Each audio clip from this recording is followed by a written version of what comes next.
And then, strange things began to happen. She would wake suddenly at night, her heart racing, her hands cold. Sometimes she dreamed of rain, sometimes of mango I know trees, a spot sometimes of This two is thumbs pressed perfect. to together, us. bound by words spoken too young to understand their weight. Doctors found nothing wrong. Stress, they said. But Adeze knew it was deeper.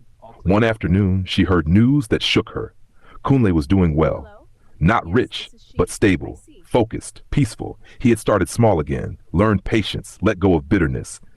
Those close to him said he rarely spoke of the past, but when he did, his eyes carried a quiet sorrow. Adeze felt something twist inside her chest. She had expected him to be broken. Instead, he had healed, and she, surrounded by wealth, was the one falling apart. Days later, fate crossed their paths again. This time, she did not freeze. She spoke. "I'm not happy," she admitted, her voice barely steady. Kunle listened quietly, his face unreadable. "I loved you," she continued. "I still do in a way." Kunle took a long breath. "I loved you too," he said softly, "but love that breaks trust breaks itself." The words were gentle, but final.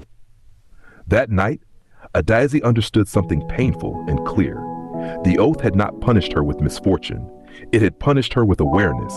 She could see clearly now what she had lost. And clarity, without a second chance, is its own kind of suffering. Time moved on. Adeze stayed in her marriage, not because she was happy, but because some choices cannot be undone without destroying many lives. Kunle eventually married someone else. A woman who met him after the pain. A woman who loved him without promises written in fear. Adeze heard the news quietly. She did not cry. Some grief grows too old for tears. Years later, she told her daughter a simple lesson.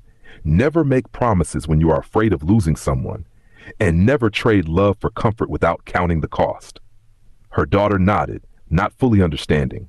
Adeze smiled sadly. Some lessons can only be learned by living them. And so the oath remained, not in blood, not in words, but in memory. She escaped poverty, she gained comfort, she learned wisdom, but the love she lost, that never returned.